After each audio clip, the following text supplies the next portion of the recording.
ہر شعبے کا ایک ایکسپرٹ ہوتا ہے، ہر لائن کا ایک ایکسپرٹ ہوتا ہے. اس سے ہٹ کر اگر میں چلوں گا تو میرا اپنا نقصان ہے. میں ایک جگہ بیٹھا تھا، تقلید سمجھا رہا تھا جوانوں کو. وہاں ایک ڈاکٹر صاحب بھی بیٹھے تھے. بعد میں کہنے لگے مولانا میں پڑھا لکھا آدمی ہوں، مجھے تقلید کی ضرورت ہی نہیں ہے. آپ یہ کیا سمجھا رہے تھے جوانوں کو؟ میں نے کہا ڈاکٹر صاحب آپ پڑھے لکھے آدمی ہیں، یقیناً آپ ڈاکٹر ہیں، پڑھے لکھے ہیں. کہنے لگے میں تو کسی کی تقلید نہیں کرتا. میں نے کہا ڈاکٹر صاحب بہت اچھی بات ہے آپ نہیں کرتے، مگر مجھے ایک بات کا جواب چاہیے. میں جب بیمار ہو جاتا ہوں تو میں کسی ڈاکٹر کو نہیں دکھاتا. ہر گھر میں بچی ہوئی دوائیوں کا ڈبہ پڑا ہوا ہوتا ہے، تو میں کسی ڈاکٹر کو نہیں دکھاتا ہوں، انہیں کو دیکھ لیتا ہوں یہ فلاں ٹیبلٹ ہے، یہ فلاں سیرپ ہے. تو میں میرے بچے میرے گھر والے بیمار ہوتے ہیں، اسی میں سے کچھ نکال کے دے دیتا ہوں، خود بھی اپنے بچوں کو بھی دے دیتا ہوں. اور بہرحال کام چل رہا ہے. آپ بتائیے صحیح کر رہا ہوں یا نہیں؟ کہنے لگے خطرناک ہے کام، آپ آئندہ ایسا نہ کیجیے گا.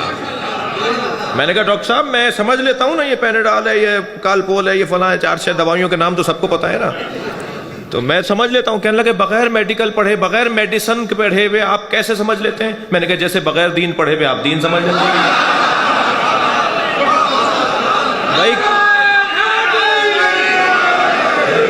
بھائی کون کہہ رہا ہے آپ سے کہ آپ آیت اللہ سیستانی سے نسخہ لکھوائیں جا کر کہ میرے سر میں درد ہو رہا ہے 6 مہینے سے، آیت اللہ سیستانی صاحب نسخہ لکھ دیجئے کہ کیا دوا کھاؤں؟ کس نے کہا ہے یہ؟ کس نے کہا ہے کہ آیت اللہ سیستانی سے جا کے جو ہماری گاڑی خراب ہو جاتی ہے تو مکینک والے کام جا کے ان سے پوچھیں کہ کون سا پرزہ لگاؤں گاڑی میں؟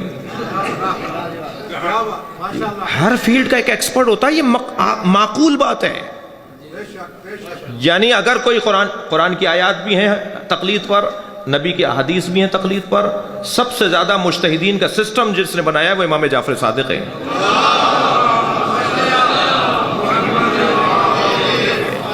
امام عسکری کی سب سے زیادہ حدیثیں ہیں تقلید کے اوپر، کیونکہ امام کو پتا تھا کہ اب غیبت کا دور شروع ہو رہا ہے. ایک حدیث نہیں ہے. یا تو آپ کہیں کہ یا تو آپ کہتے ہیں کہ میں حدیث کو مانتا ہی نہیں ہوں.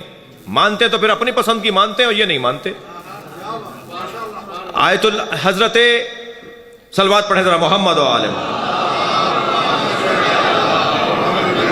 سب سے زیادہ احادیث تقلید پر امام عسکری کے زمانے کی کیوں ہیں؟ اس لیے کہ ان کو پتا ہے کچھ دن بعد غیبت کا دور شروع ہو رہا ہے. جی سسٹم ہے، سسٹم کو توڑیں گے کسی کا کوئی نقصان نہیں ہوگا. جو سسٹم کو فالو کر رہے ہیں نا، لبنان والے، بحرین والے، قطر والے، عمان والے، عراق والے، ایران والے، وہ ہم سے زیادہ سرخرو ہیں. جو سسٹم کو توڑے گا وہ سرخرو نہیں ہوگا. 2 اور 2 4 کی بات ہے. میں سسٹم کو فالو کروں گا، میرا فائدہ ہے. اسی امام بارگاہ کا ایک سسٹم ہے یا نہیں؟ ایک آدمی کہہ رہا ہے میں تو ممبر وہاں لگاؤں گا، دوسرا اسے کھینچ کے کہہ رہا ہے میں یہاں لگاؤں گا، تیسرا کہہ رہا ہے یہ بلب میں تو پنکھا چلاؤں گا، وہ کہہ رہا ہے مجھے سردی لگ رہی ہے، وہ کہہ رہا ہے نہیں میں تو چلاؤں گا. تو فساد ہوگا یا نہیں ہوگا؟ اس امام بارگاہ کا ایک سسٹم ہے، آپ کے گھروں کا ایک سسٹم ہے، آپ کے علاقوں کا ایک سسٹم ہے. تشیع کا بھی کوئی سسٹم ہے یا نہیں؟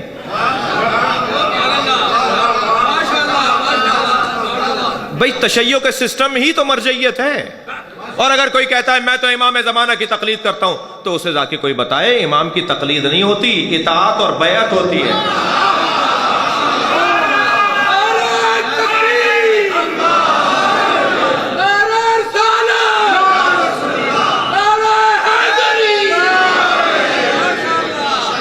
امام کی بیعت ہوتی ہے. امام کو اگر ہم نے مجتہد کہہ دیا نا تو امام کی توہین ہے.